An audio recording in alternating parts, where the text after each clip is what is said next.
पर इस बार वो अपने पास्ट को भूलकर आगे बढ़ जाएगी, अपनी जिंदगी के उस सफर पर जहां उसे फूल खिलते नजर आने लगे हैं। लेकिन उस शाम घर पहुंची एडलाइन को रीस बीमार हालत में फर्श पर लेटा मिला। वो हाथों हाथ उसे हॉस्पिटल ले गई और वहां वही हुआ जिसका उसे डर था। उस दिन एक बार फिर वो किसी अपने को खो बैठी थी और अब घर पर उसका इंतजार करने वाला कोई नहीं बचा था। उसे डर प्यार से नहीं बल्कि प्यार को बार बार खो देने से लगने लगा था। अपनी उम्र न बढ़ने की वजह से हर बार वो उनमें से किसी न किसी को खो बैठती थी जिनसे वो प्यार करती थी। इस बक्से में एडलाइन ने उन सब की तस्वीरें और निशानियां संभाल रखी थीं जो कभी एडलाइन की दुनिया का हिस्सा हुआ करते थे, लेकिन अब वो सारे सिर्फ उसकी यादें बनकर रह गए थे। अपनों को खोने का डर और दर्द सहती आ रही एडलाइन की उस दिन बस हो गई और उस कमजोर लम्हे में उसने ये फैसला कर लिया कि अब से वो किसी को भी अपना बनाएगी ही नहीं।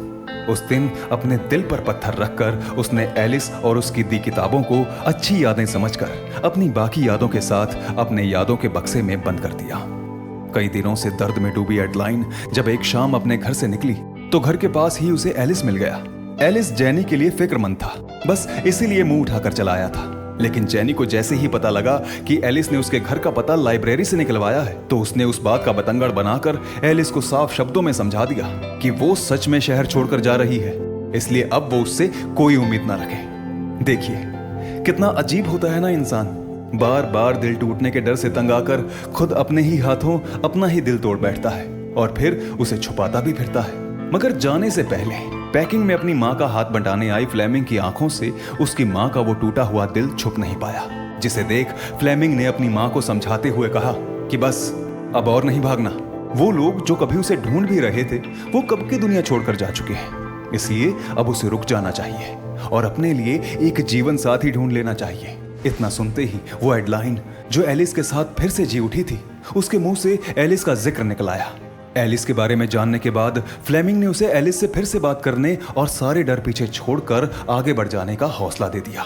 फ्लेमिंग की हौसला अफजाई की बदौलत एडलाइन उसी शाम एलिस से मिलने पहुंच गई और अपने बुरे बर्ताव के लिए माफी मांगते हुए एलिस के सामने उसे घुमाने ले चलने की पेशकश भी रख दी। मजे की बात देखिए कि इश्क का मारा एलिस जल्दी से मान भी गया और वो दोनों एक बार फिर निकल पड़े साथ साथ घूमने के लिए। उस रात एलिस ने जेनी को बताया कि अगले हफ्ते उसके मॉम डैड की 40वीं सालगिरह है और वो चाहता है कि जेनी उसके साथ उसके घर चले, जिसके लिए एडलाइन मान भी गई क्योंकि ये शुरुआत थी एडलाइन की एक नई जिंदगी की। इसलिए अपने सारे डर पीछे छोड़ एडलाइन एक बार फिर निकल पड़ी एलिस के साथ प्यार के एक नए सफर पर।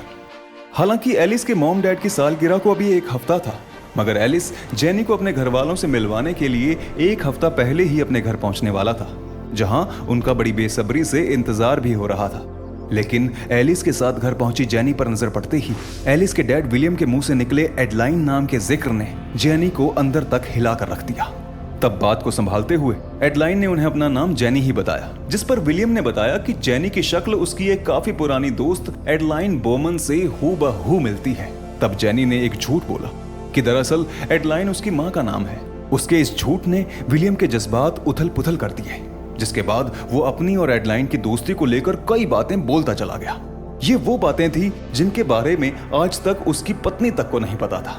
लेकिन जब विलियम ने जेनी से पूछा कि एडलाइन कैसी है तो उसने एक और झूठ बोला कि एडलाइन को गुजरे तो 6 साल बीत चुके हैं। उस वक्त ऐसे लगा जैसे विलियम के कानों में पड़ी इस बात ने उसके पैरों के नीचे से जमीन खींच ली हो। उसका ये हाल वहां खड़े किसी भी इंसान की नजरों से छुप नहीं पा रहा था। छुपता भी कैसे? विलियम को एडलाइन से प्यार ही बहुत हो गया था। वो हसीन दोपहर उसके जहन से कभी निकल ही नहीं पाई थी जिस दोपहर वो पहली बार एडलाइन से मिला था। उस दोपहर एक कच्चे रास्ते पर जाते जाते एडलाइन की गाड़ी खराब हो गई थी। हालांकि वहां से गुजरते विलियम को गाड़ी ठीक करने का कोई खास तजुर्बा तो नहीं था, लेकिन उसने धक्का लगाकर गाड़ी को चलता जरूर कर दिया था। उनकी ये मुलाकात एक दिन प्यार की शक्ल ले लेगी ये उन्हें खुद नहीं पता था। बीते वक्त की यादों में गोते लगाता विलियम उस रात सो नहीं पाया। वहीं एडलाइन की आंखों से भी नींद उस रात कोसों दूर थी। अगली सुबह जब चाय के टेबल पर सभी इकट्ठे हुए तो विलियम की पत्नी कैथी ने विलियम से पूछ लिया कि वो एडलाइन से आखिर मिला कब था। तो विलियम ने उसे बताया कि एडलाइन से उसकी मुलाकात उस वक्त हुई थी जब वो लंदन में मेडिकल साइंस पढ़ रहा था, जिसमें उसका बिल्कुल मन नहीं लगा करता था। तब एडलाइन के हौसला देने पर ही उसने एस्ट्रोनॉमी को चुना था। अब किसी दूसरी औरत के बारे में बात करते हुए अगर पति की आंखों में चमक आ जाए तो उसे भला कोई पत्नी कैसे सहन कर पाएगी।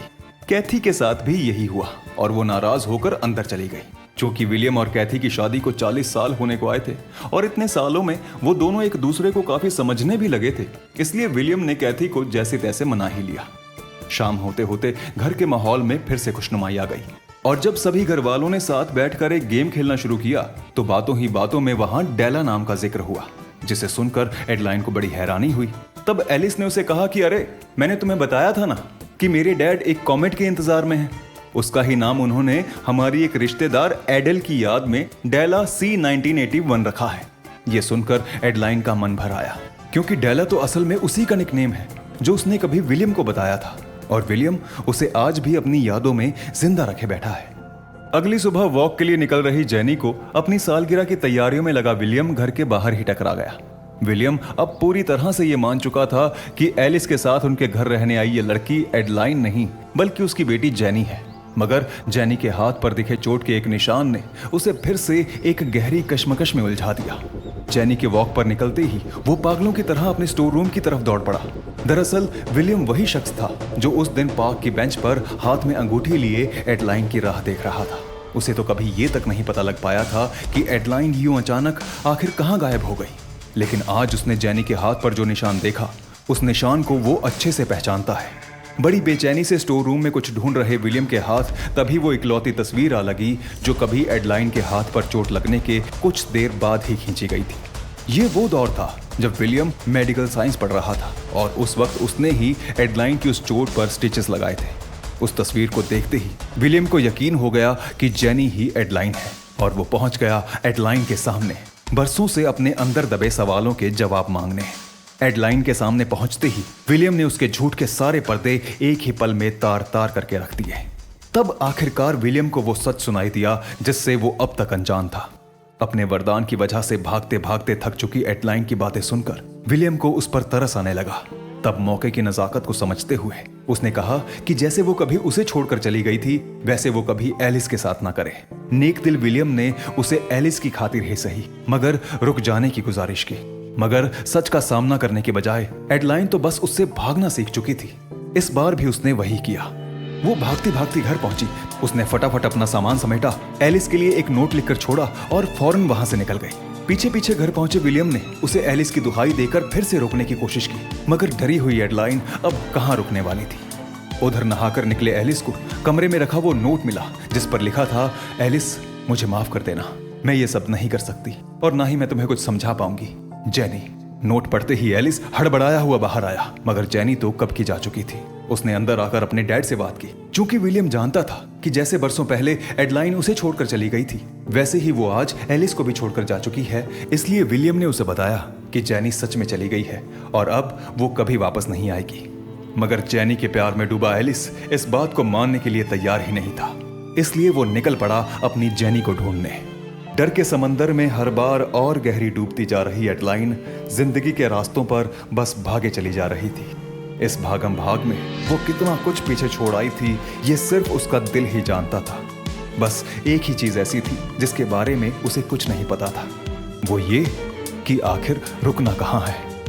ना भूतो ना भविष्यति, वर्तमान में। जी हाँ, फैसले सिर्फ वर्तमान में ही तो लिए जा सकते हैं। उस वक्त भागती दौड़ती उस लड़की की जिंदगी में ठीक ऐसा ही वर्तमान का एक पल आया जो उसे एक फैसला लेने की हिम्मत दे गया। उसने उसी वक्त गाड़ी रोककर अपनी बेटी को फोन लगाया और उसने कहा कि बच्चा तुम सही थी, बस अब और नहीं भागना। इस बार एडलाइन एलिस के पास लौटने का फैसला ले चुकी थी, लेकिन जैसे ही उसने अपनी गाड़ी घुमाई तो दूसरी तरफ से आती एक तेज रफ्तार गाड़ी सीधा एडलाइन की गाड़ी से आ टकराई। इस जोरदार टक्कर ने एडलाइन की गाड़ी को उछालकर सड़क से कई मीटर दूर फेंक दिया। उस गाड़ी वाले ने गाड़ी रोककर सड़क के किनारे उल्टी पड़ी एडलाइन की गाड़ी पर एक नजर तो जरूर मारी, लेकिन वो रुका नहीं। इस हादसे में एडलाइन की जान जा चुकी थी। लेकिन तभी उस इलाके में बर्फ पड़ने लगी। सुबह से जेनी की खोज में निकला एलिस भी तब तक उस जगह पहुंच गया जहां जेनी की गाड़ी का एक्सीडेंट हुआ था। जेनी और उसकी गाड़ी पर नजर पड़ते ही वो दौड़कर जेनी के पास पहुंचा और उसने वहां पड़ी जेनी की बॉडी में जान डालने की हर मुमकिन कोशिश की, मगर जेनी का सफर आखिरकार खत्म हो चुका था। मौके पर पहुंची एक इमरजेंसी मेडिकल टीम ने डिफाइब्रिलेटर से एडलाइन के हार्ट को करंट देने का फैसला किया। हालांकि वो बिजली जो सालों पहले आसमान से गिरी थी, उसने उस वक्त लगभग 50 करोड़ वोल्ट का करंट पैदा किया था। लेकिन इस बार मेडिकल टीम ने सिर्फ 750 वोल्ट का करंट बनाया और एडलाइन की बॉडी में पास कर दिया। देखते ही देखते एक करिश्मा हुआ। एडलाइन की सांसें वापस लौट आईं। आगे के इलाज के लिए उसे फौरन हॉस्पिटल ले जाया गया, जहां घंटों चले ट्रीटमेंट के बाद जब आखिरकार एडलाइन को होश आया तो उसने अपने सामने एलिस को खड़ा पाया। मौत के मुंह से लौट कर आई एडलाइन ने उस पल एलिस के सामने खुद को एडलाइन बताने में जरा भी देर नहीं लगाई और उसने उसके सामने अपने सारे सच खोल कर रख दिए। एक्सीडेंट की खबर मिलते ही अपनी मां का पता लेने आई फ्लेमिंग के हॉस्पिटल पहुंचने तक काफी कुछ बदल चुका था। वहां एडलाइन ने उसे अपनी बातों वाले एलिस से मिलवाया। अब जाहिर सी बात थी कि फ्लेमिंग को देखकर कोई कैसे कह सकता था कि वो एडलाइन की बेटी हो सकती है। इसलिए एलिस के सामने उसने खुद को एडलाइन की दादी बताना ही बेहतर समझा। लेकिन जब एडलाइन ने उसे बताया कि वो एलिस को अपने बारे में सब कुछ बता चुकी है, तो ये सुनते ही फ्लेमिंग की आंखों से खुशी के आंसू छलक उठे और वो एलिस को गले लगाने से खुद को रोक ही नहीं पाई। दूसरी तरफ विलियम ने कैथी के साथ बिताए 40 साल और उससे मिली खुशियों को अपनी खुशनसीबी मान धूमधाम से अपनी शादी की 40वीं सालगिरह मनाई। विलियम एक समझदार इंसान था, इसलिए वो अपनी जिंदगी में आगे बढ़ गया। एडलाइन के साथ हुए उस हादसे को बीते 1 साल होने को आया था, लेकिन इस बार समय का पहिया कब घूमा पता ही नहीं चला। फ्लेमिंग अब एडलाइन और एलिस के साथ आकर रहने लगी थी। हंसती खिलखिलाती एडलाइन ने कैमरा से फिर से दोस्ती कर ली थी। रीस जैसा दिखने वाला एक नया मेहमान भी घर आ चुका था और एलिस, उसे तो मानो अपने सपनों की दुनिया ही मिल गई थी, क्योंकि अब वो एडलाइन के साथ जी भरकर घूम जो सकता था। उस शाम भी एलिस और एडलाइन बाहर घूमने ही जाने वाले थे। जिस शाम निकलने से पहले खुद को शीशे में निहारने आई एडलाइन को अपने बालों में एक सफेद बाल दिखा। 750 वोल्ट के करंट के उस झटके ने एडलाइन को उसकी नॉर्मल लाइफ वापस लौटा दी थी। लेकिन एक और मजे की बात देखिए, डेला C1981 नाम का वो कॉमेट जिसका विलियम को एक अरसे से इंतजार था, वो भी वापस लौटा, मगर अपने वक्त से लगभग 50 साल बाद। हाँ जी, कहानी अच्छी लगी?